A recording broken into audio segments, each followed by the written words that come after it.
Welcome to Heavy Storytime. How doing today? We are going to read story. First, we're going to be doing daily devotion with Daniel, and then we're going to read the Bible, and then we're going to be doing this, and then we are going to read the Two Towers. One breath again. No. Mhm. You almost finished. I did it. Hey Daniel, it's whatever. I hope you guys enjoy, and make sure to smash the like button. Hit the subscribe button and ring the bell to never miss another video.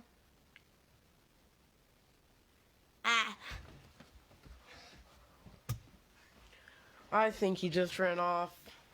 He probably did. Found this in the chair. Wow. Can't believe he sat in it with that. Okay. So mine is August 2nd, patient or peevish.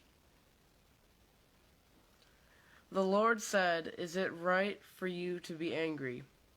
Jonah 4:4.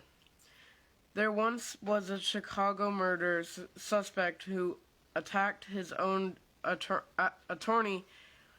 The lawyer had advised the plaintiff to stop mouthing off during jury session, but the alleged murderer didn't like the advice. He punched his defender in the face. After that, the plaintiff came to court with his hands, feet, and head strapped to a chair and his mouth covered. He also had a new lawyer. It's odd how horrible we can be toward others when the fault lies purely with us. We often present those who try to help us with We often resent, not present. We often resent those who try to help us. We may really be angry at ourselves, but our frustration erupts toward our spouse, child, co-worker, teacher, or church volunteer. Sometimes we can even be angry at God, as Jonah was when God spared Nineveh, but whenever we lash out, it's wise to listen to the Lord, who has a way of asking, is it right for you to be angry? The Lord is our advocate who works for our good, and he has also given us our friends who seek our welfare. Be patient today rather than peevish, and thankful rather than resentful. Anger never made anybody the happier. John Bowring.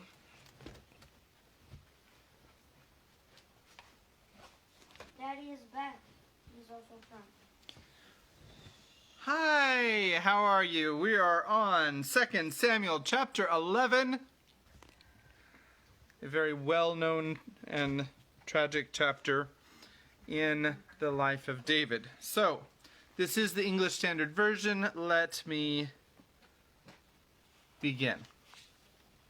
In the spring of the year, the time when kings go out to battle, David sent Joab and his servants with him and all Israel, and they ravaged the Ammonites and besieged Rabbah, but David remained at Jerusalem. It happened late one afternoon when David arose from his couch and was walking on the roof of the king's house that he saw from the roof a woman bathing.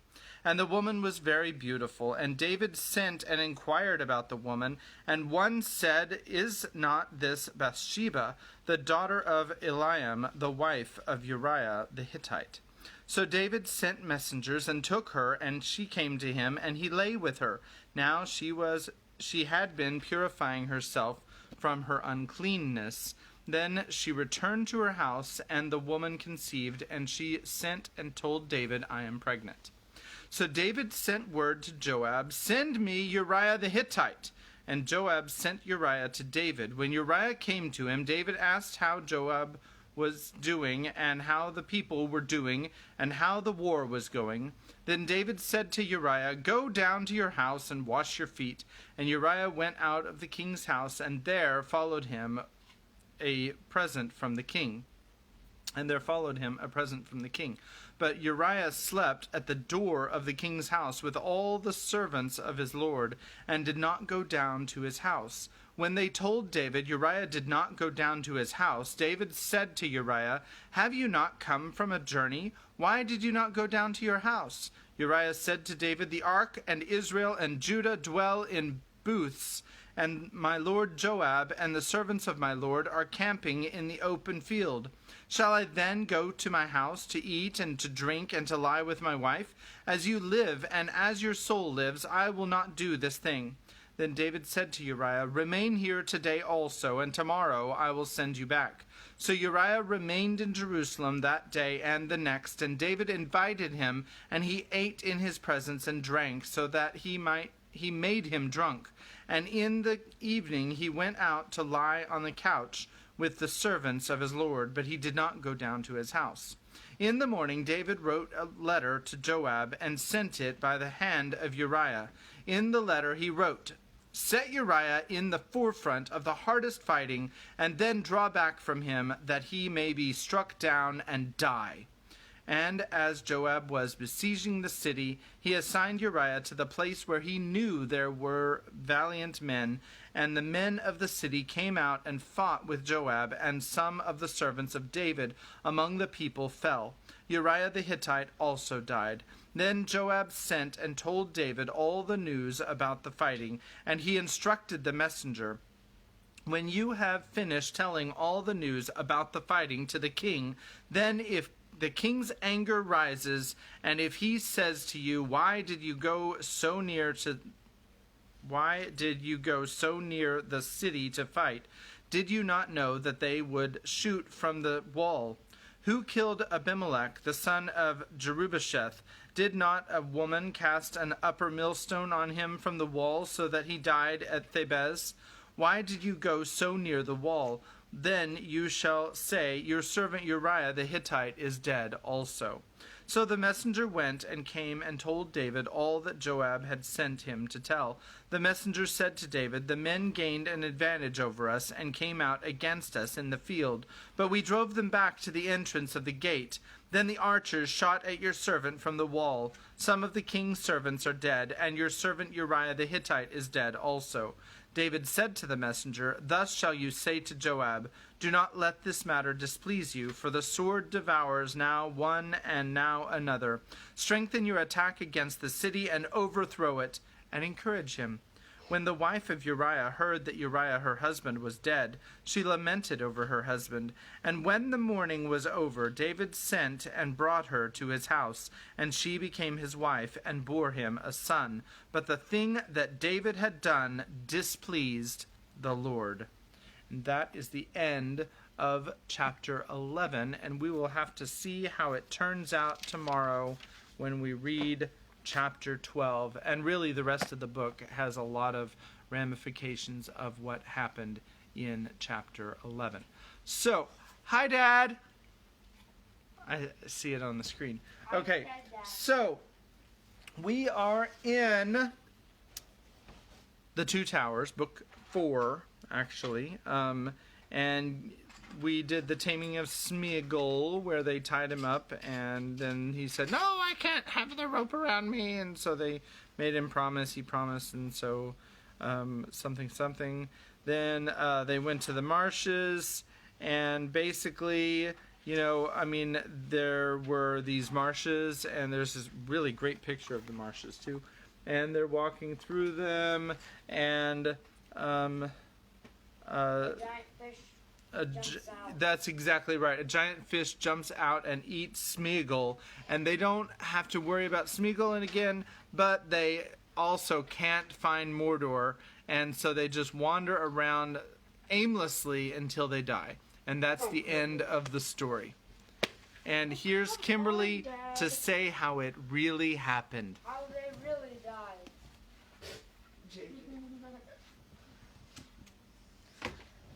So how it actually happened was they went through the swamp and, well, the marsh, whatever you want to call it. I know they're different things, but, and then, once it was, they were all sleeping, and Gollum was having some sort of argument with himself. Like, I think he has, like, multiple personalities that keep shifting. It's kind of weird, but, Well, I think he's got two. One that they're calling Smeagol and one that they're calling Gollum. yeah. And, I think Gollum decided to bring someone. We know that it is a girl or female, whatever. And I'm fairly certain I know what it is. Because I've had nightmares when I was really little about it. It's the Elf Queen. No. It's a giant spider. Shh. Don't give it away. Okay. It's a very small ant. That's right. Small Yeah, it's a ant. little ant queen. And then... one bite can even kill Sauron. Okay. Okay. So then what happened is Sam, he had been awake for some of Gollum's argument with himself.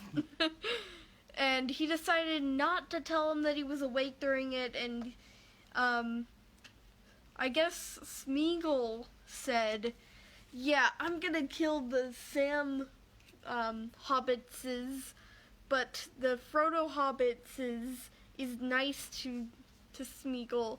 Smeagol nice to Frodo.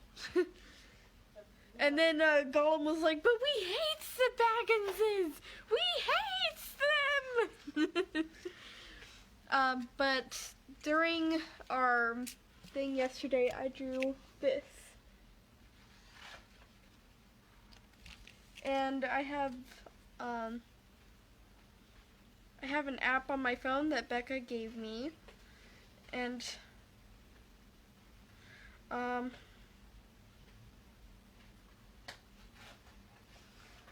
not sure if you can see it very well, but ta-da! Okay.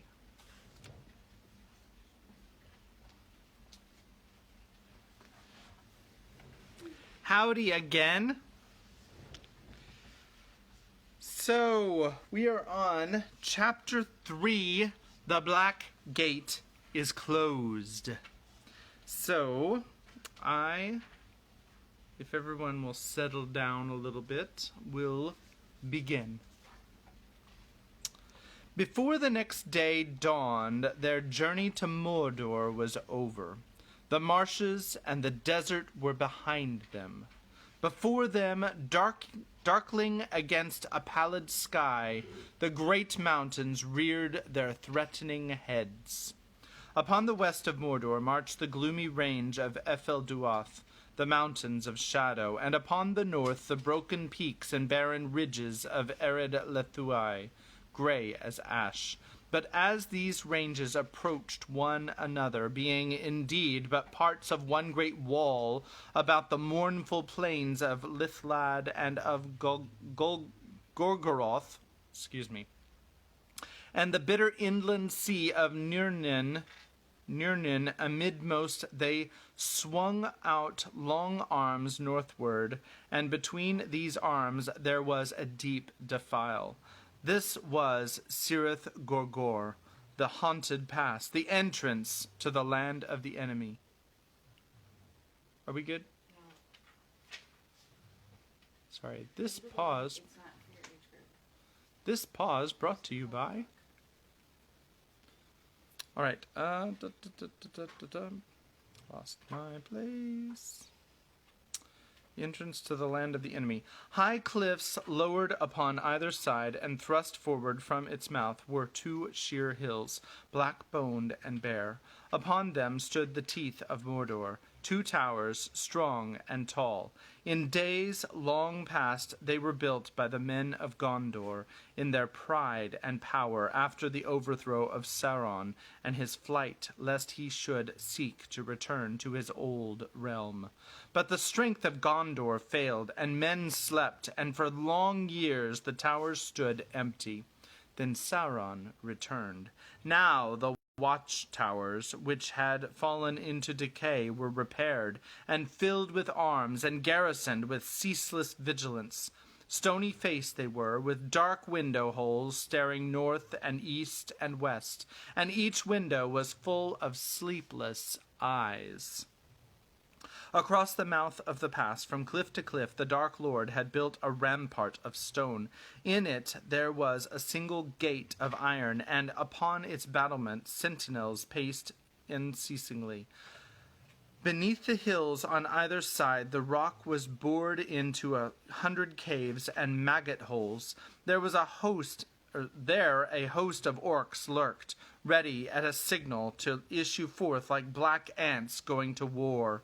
None could pass the teeth of Mordor and not feel their bite unless they were summoned by Sauron, or knew the secret passwords that would open the Morannon, the black gate of this land.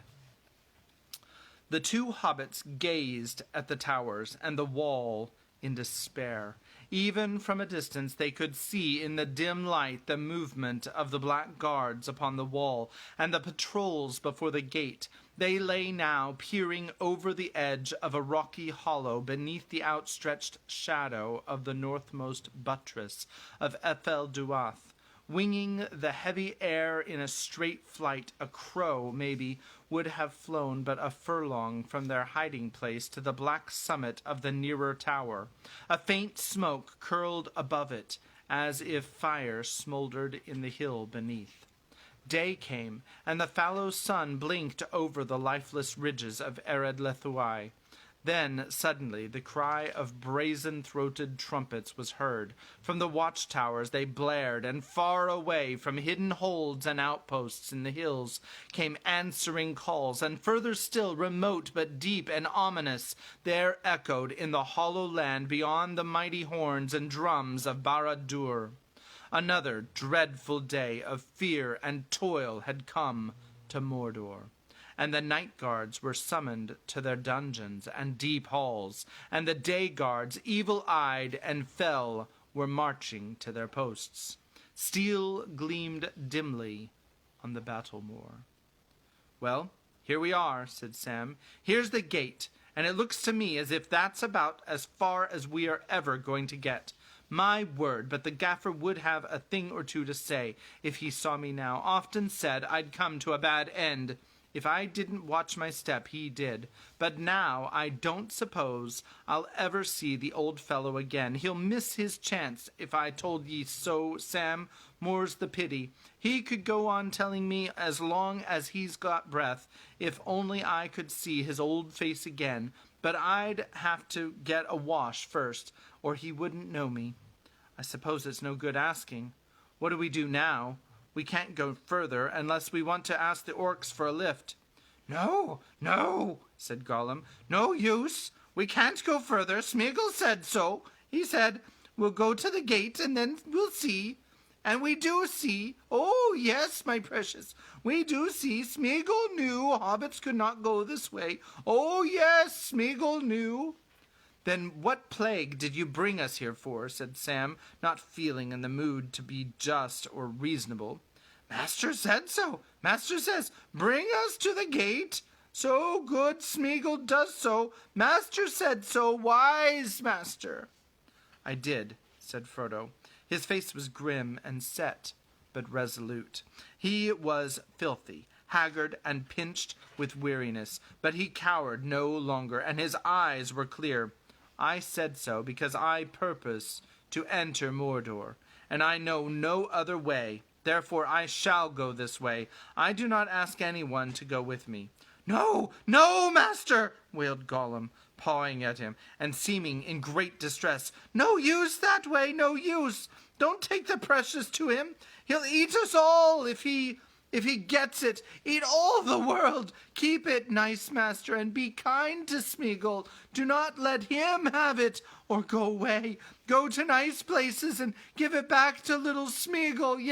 Yes, master, give it back, eh? Smeagol will keep it safe. He will do lots of good, especially to nice hobbitses. Hobbits go home. Don't go to the gate." "I am commanded to go to the land of Mordor, and therefore I shall go," said Frodo. "If there is only one way, then I must take it. What comes after must come." Sam said nothing. The look on Frodo's face was enough for him. He knew that words of his were useless, and after all he never had any real hope in the affair from the beginning. But being a cheerful hobbit, he had not needed hope as long as despair could be postponed. Wow. Now they were come to the bitter end. But he had stuck to his master all the way. That was what he had chiefly come for, and he would still stick to him. His master would not go to Mordor alone. Sam would go with him, and at any rate they would get rid of Gollum. Gollum, however, did not intend to be got rid of. He knelt at Frodo's feet, wringing his hands and squeaking. "Not this way, master," he pleaded. "There is another way. Oh, yes, indeed there is. Another way, darker, more difficult to find, more secret. But Smeagol knows it. Let Smeagol show you." "Another way?" said Frodo doubtfully, looking down at Gollum with searching eyes. Yes, indeed. There was another way. Smeagol found it. Let's go and see if it's still there." "You have not spoken of this before." "No, Master did not ask. Master did not say what he meant to do. He does not tell poor Smeagol. He says, 'Smeagol, take me to the gate, and then goodbye. Smeagol can run away and be good.' But now he says, 'I purpose to enter Mordor this way.' So Smeagol is very afraid. He does not want to lose nice Master, and Master made him promise to save the precious. But Master is going to take it to him, straight to the Black Hand, if Master will go this way. So Smeagol must save them both, and he thinks of another way that there was once upon a time. Nice Master. Smeagol very good, always helps." Sam frowned. If he could have bored holes in Gollum with his eyes, he would have done. His mind was full of doubt. To all appearances, Gollum was genuinely distressed and anxious to help Frodo. But Sam, remembering the overheard debate, found it hard to believe that the long-submerged Smeagol had come out on top. That voice, at any rate, had not had the last word in the debate. Sam's guess was that Smeagol and Gollum halves, or what in his mind he called Slinker and Stinker, had made a truce and a temporary alliance. Neither wanted the enemy to get the ring. Both wished to keep Frodo from capture and under their eye as long as possible. At any rate, as long as Stinker still had a chance of laying hands on his precious. Whether there really was another way into Mordor, Sam doubted. "And it's a good thing neither half of the old villain don't know what Master means to do," he thought. "If he knew that Mr. Frodo is trying to put an end to his precious for good and all, there'll be trouble pretty quick, I bet. Anyhow, old Stinker is so frightened of the enemy, and he's under orders of some kind from him, or was, that he'd give us away rather than be caught helping us, and rather than let his precious be melted, maybe. At least that's my idea, and I hope the Master will think it out carefully. He's as wise as any, but he's soft-hearted. That's what he is. It's beyond any Gamgee to guess what he'll do next." Frodo did not answer Gollum at once. While these doubts were passing through Sam's slow but shrewd mind, he stood gazing out toward the dark cliff of Cirith Gorgor. The hollow in which they had taken refuge was delved in the side of a low hill, at some little height above a long trench-like valley that lay between it and the outer buttresses of the mountain wall. In the midst of the valley stood the black foundations of the western watchtower. By morning light, the roads that converged upon the gates of Mordor could now be clearly seen, pale and dusty, one winding back northwards, another dwindling eastwards into the mists that clung about the feet of Ered Lethuai, and a third that ran toward him. As it bent sharply round the tower, it entered a narrow defile, and passed not far below the hollow where he stood. Westward to his right it turned, skirting the shoulders of the mountains, and went off southward into the deep shadows that mantled all the western sides of Ethel-Duath. Beyond his sights it journeyed on into the narrow land between the mountains and the great river. As he gazed, Frodo became aware that there was a great stir and movement on the plain. It seemed as if whole armies were on the march, though for the most part they were hidden by the reeks and fumes drifting from the fens and wastes beyond. But here and there he caught the gleam of spears and helmets, and over the levels beside the roads, horsemen could be seen riding in many companions. He remembered his vision from afar upon Amon Hen so few days before. Sorry, it was companies, not companions. He remembered his vision from afar upon Amon Hen so few days before, though now it seemed many years ago.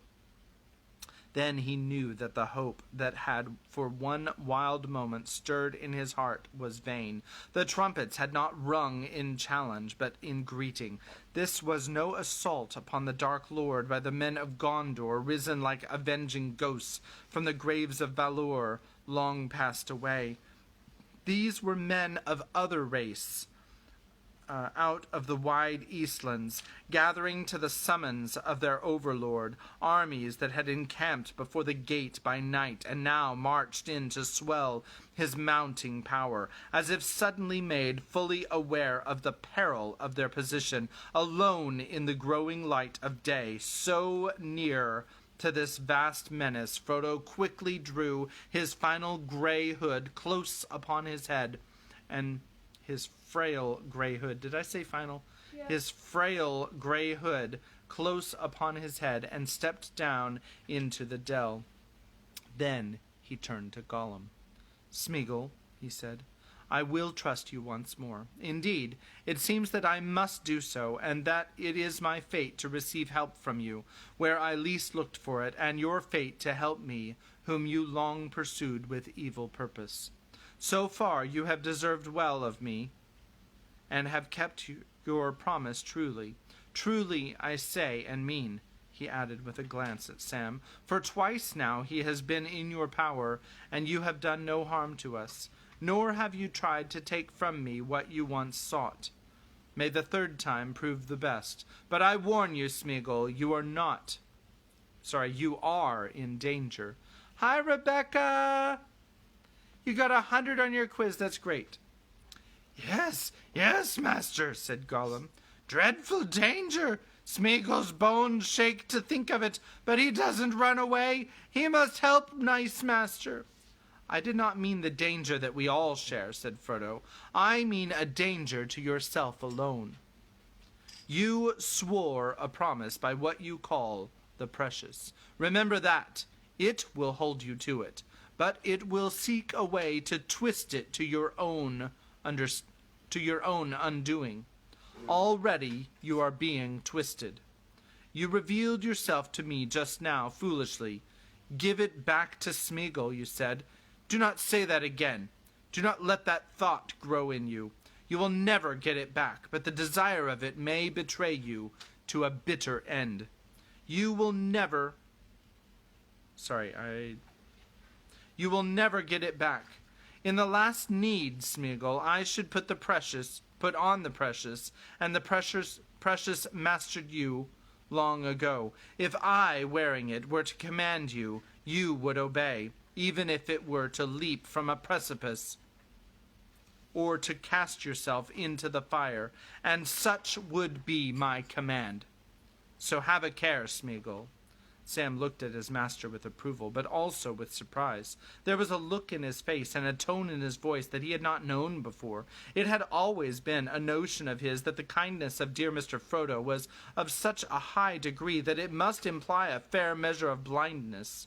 Of course, he also firmly held the incompatible belief that Mr. Frodo was the wisest person in the world, with the possible exception of old Mr. Bilbo and of Gandalf. Gollum, in his own way, and with much more excuse as his acquaintance was much briefer, may have made a similar mistake, confusing kindness with blindness, and at any rate this speech abashed and terrified him. He grovelled on the ground and could speak no clear words but "Nice master." Frodo waited patiently for a while. Then he spoke again, less sternly. "Come now, Gollum, or Smeagol, if you wish, tell me of this other way, and show me, if you can, what hope there is in it. Enough to justify me in turning aside from my plain path. I am in haste." But Gollum was in a pitiful state, and Frodo's threat had quite unnerved him. It was not easy to get any clear account out of him, amid his mumblings and squeakings, and the frequent interruptions in which he crawled on the floor and begged them both to be kind to poor little Smeagol. After a while he grew a little calmer, and Frodo gathered bit by bit that if a traveller followed the road that turned west of Efelduath, he would come in time to a crossing in a circle of dark trees. On that night a road went down to Osgiliath and the bridges of the Anduin. In the middle the road went on southward.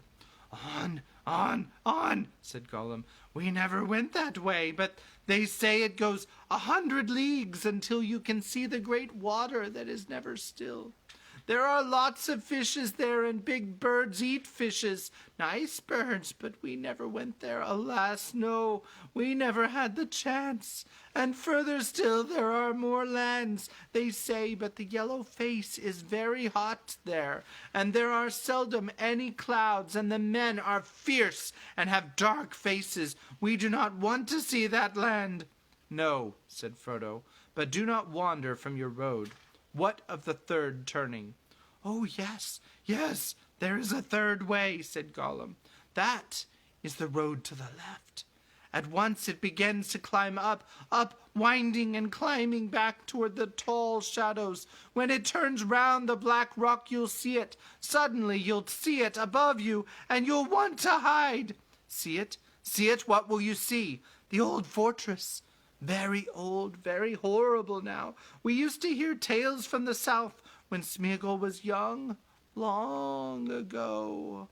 Oh, yes, we used to tell lots of tales in the evening, sitting by the banks of the great river in the Willow Lands when the river was younger too. Gollum. He began to weep and mutter. The hobbits waited patiently. "Tales out of the south," Gollum went on again, "about the tall men with the shining eyes, and their houses like hills of stone, and the silver crowns of their king and the white tree.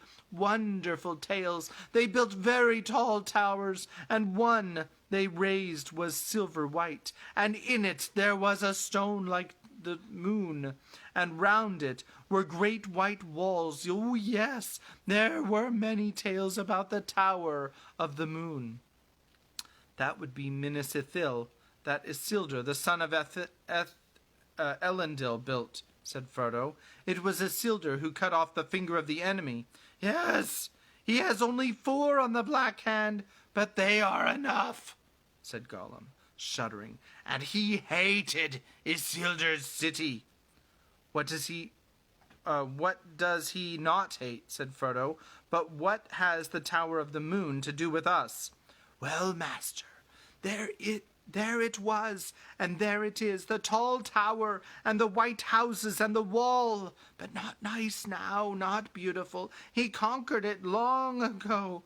It is a very terrible place now. Travelers shiver when they see it. They creep out of sight. They avoid its shadows, but master will have to go that way. That is the only other way, for the mountains are lower there, and the old road goes up and up until it reaches a dark pass at the top, and then it goes down again to Gorgoroth." His voice sank to a whisper, and he shuddered.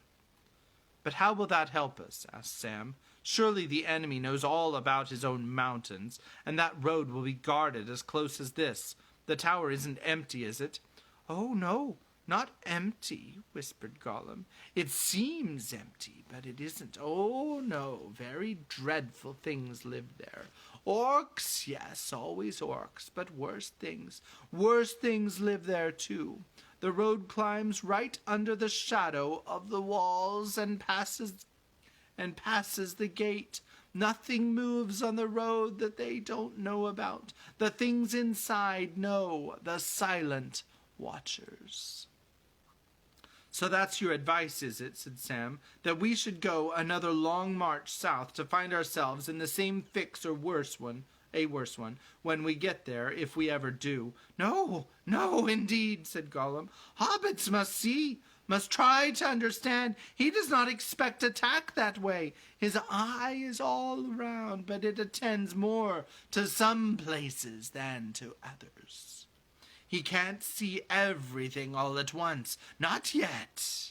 You see, he has conquered all the country west of the shadowy mountains down to the river, and he holds the bridges now. He thinks no one can come to the moon tower without fighting big battle at the bridges or getting lots of boats which they cannot hide, and he will know about. You seem to know a lot about what he's doing and thinking, said Sam. Have you been talking to him lately, or just hobnobbing with orcs? Not nice, Hobbit, not sensible, said Gollum, giving Sam an angry glance and turning to Frodo. Smeagol has talked to orcs, yes, of course. Before he met Master, and to many peoples. He has walked very far, and what he says now many peoples are saying. It's here in the north that the big danger is for him and for us. He will come out of the Black Gate one day soon. That is the only way big armies can come. But away, down west, he is not afraid, and there are silent watchers. Just so, said Sam, not to be put off. And so we are to walk up and knock at their gate and ask if we're on the right road to Mordor, or are they too silent to answer? It's not sense. We might as well do it here and save ourselves a long tramp. Don't make jokes about it, hissed Gollum. It isn't funny. Oh, no, not amusing. It's not sense to try and get into Mordor at all. But if Master says I must go or I will go, then he must try some way. But he must not go to the terrible city. Oh, no, of course not. That is where Smeagol helps. Nice Smeagol.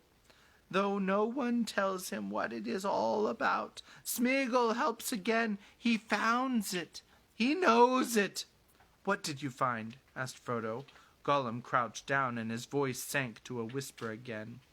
A little path leading up into the mountains, and then a stair, a narrow stair. Oh, yes, very long and narrow, and then more stairs, and then... His voice sank even lower. Are we good? Yeah, just a second. Some distractions. His voice sank even lower. A tunnel.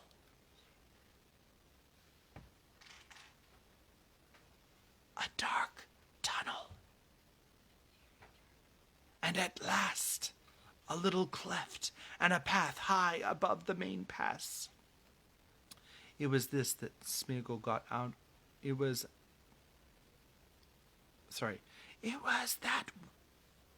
that way that Smeagol got out of the darkness.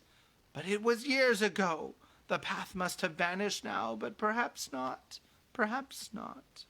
I don't like the sound of it at all, said Sam. Sounds too easy at any rate in the telling.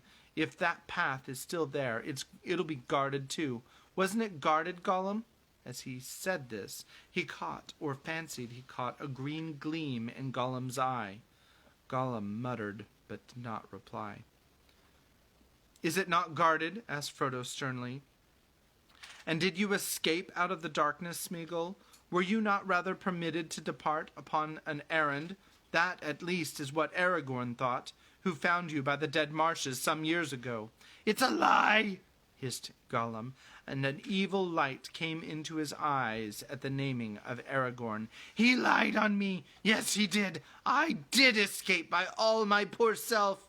All by my poor self. Indeed, I was told to seek for the precious, and I have searched and searched, of course I have, but not for the black one. The precious was ours. It was mine, I tell you. I did escape." Frodo felt a strange certainty that in this matter Gollum was, for once, not so far from the truth as might be suspected, that he had somehow found a way out of Mordor, and at least believed that it was by his own cunning. For one thing, he noted that Gollum used "I," and that seemed usually to be a sign on its rare appearances, that some remnants of old truth and sincerity were for the moment on top. But even if Gollum could be trusted on this point, Frodo did not forget the wiles of the enemy. The escape may have been allowed or arranged and well known in the Dark Tower, and in any case Gollum was plainly keeping a good deal back. "I ask you again," he said, "is not this secret way guarded?" But the name of Aragorn had put Gollum into a sullen mood. He had all the injured air of a liar suspected when for once he has told the truth, or part of it. He did not answer. "Is it not guarded?" Frodo repeated. Yes, perhaps. No safe places in this country," said Gollum sulkily. "No safe places. But Master must try, or go home. No other way." They could not get him to say more. The name of the perilous place and the high pass he could not tell, or would not. Its name was Cirith Ungol, a name of dreadful rumor. Aragorn could perhaps have told them the name and its significance. Gandalf would have warned them, but they were alone, and Aragorn was far away, and Gandalf stood amid the ruin of Isengard, and strove with Saruman, delayed by treason. Yet even as he spoke his last words to Saruman, and the Palantir crashed in fire upon the steps of Orthanc, his thought was ever upon Frodo and Samwise. Over the long leagues his mind sought for them in hope and pity. Maybe Frodo felt it, not knowing it, as he had upon Amon Hen, even though he believed that Gandalf was gone forever into the shadow in Moria, far away. He sat upon the ground for a long while, silent, his head bowed, striving to recall all that Gandalf had said to him. But for this choice he could recall no counsel. Indeed, Gandalf's guidance had been taken from them too soon, while the dark land was still very far away. How they should enter it at the last Gandalf had not said. Perhaps he could not say. Into the stronghold of the enemy in the north, into Dol Guldur he had once ventured, but into Mordor, to the mountain of fire, and to Barad-dûr since the Dark Lord rose to power again.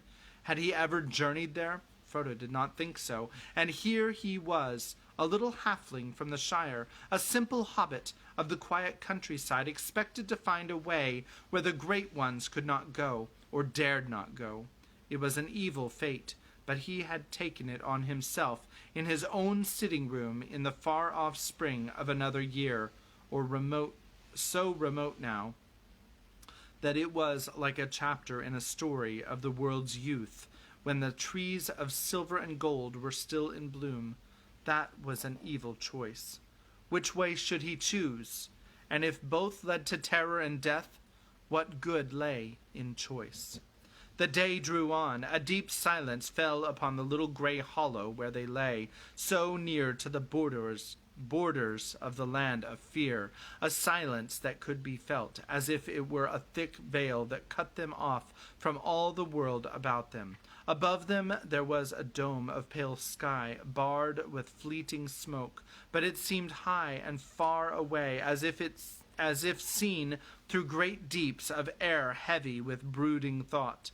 Not even an eagle poised against the sun would have marked the hobbits sitting there under the weight of doom, silent, not moving, shrouded in the thin gray cloaks.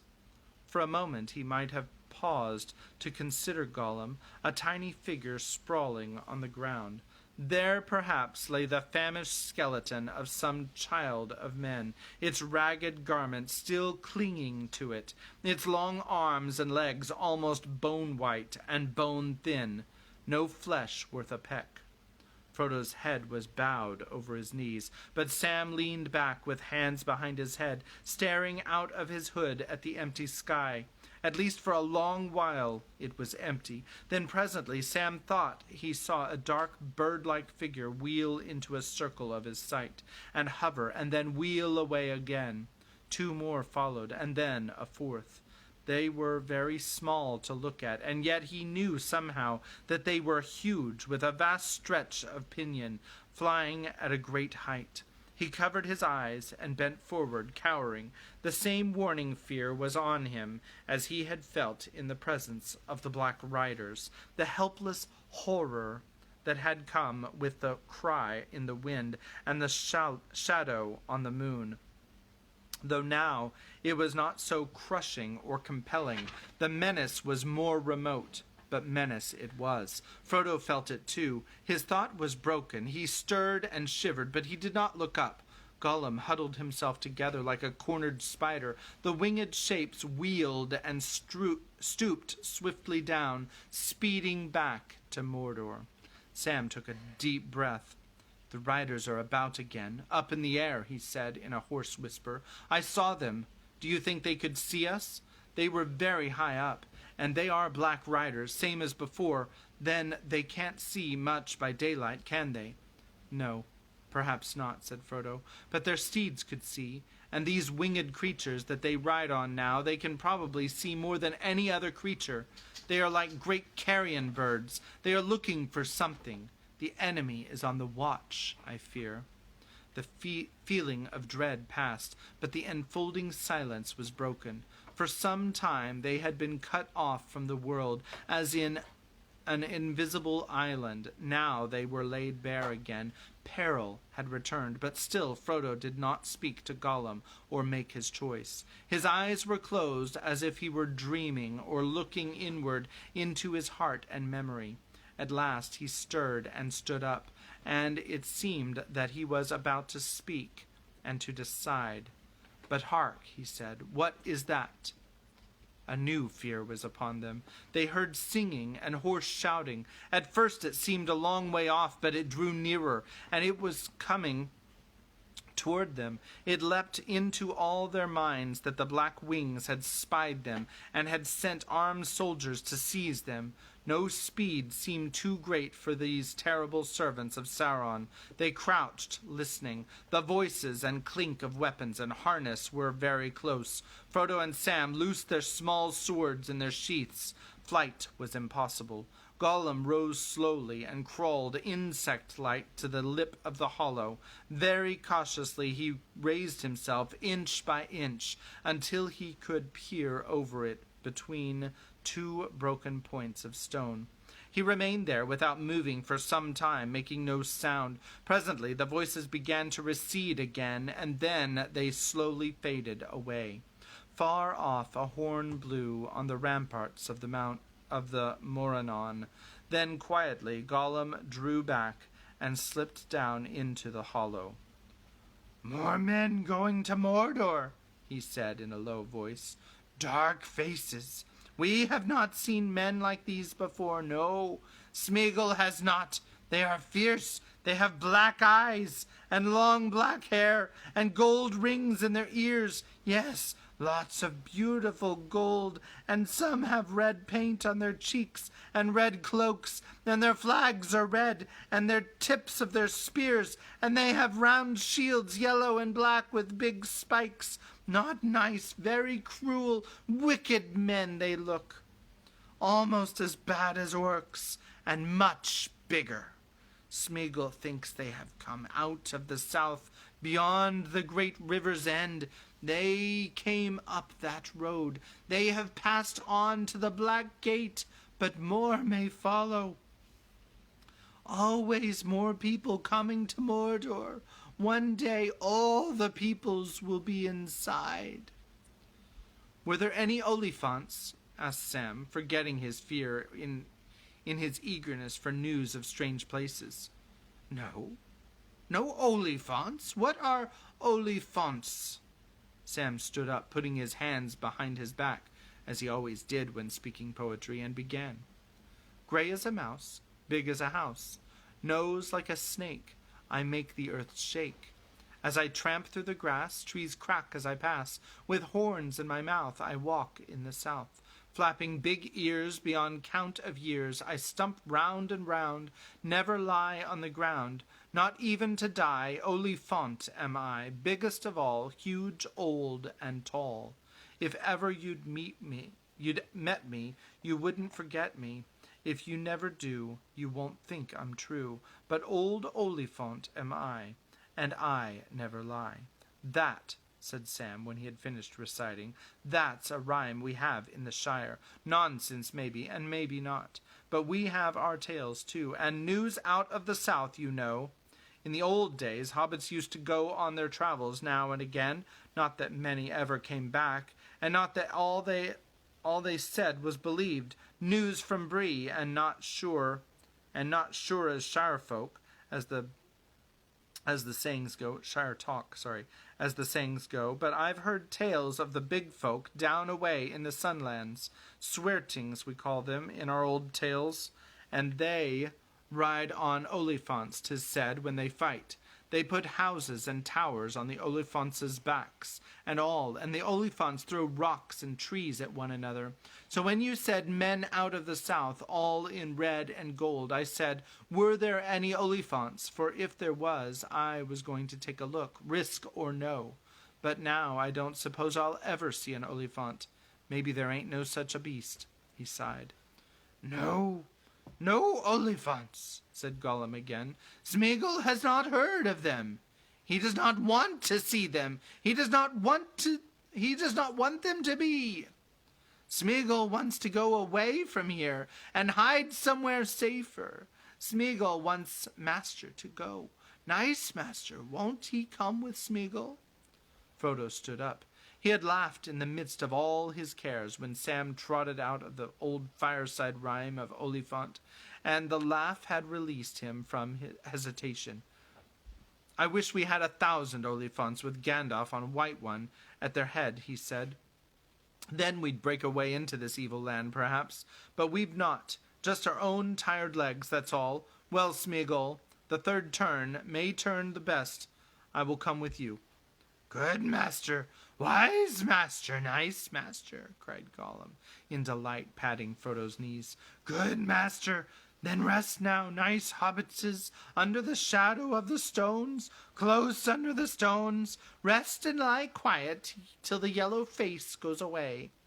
Then we can go quickly, soft and quick, as shadows must be. And I have a picture to show you. That is the end of the chapter. But we have this picture. It was on the last page, so I'm just going to show it here. And you can see the tower and the mountains. And the next chapter is called Chapter 4 of Herbs and Stewed Rabbit.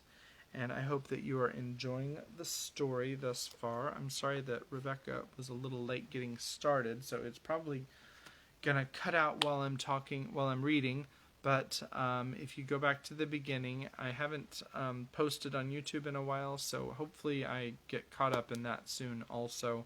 So God bless you, have a good night, and we'll see you tomorrow for the next chapter of Lord of the Rings. Good night, Becca.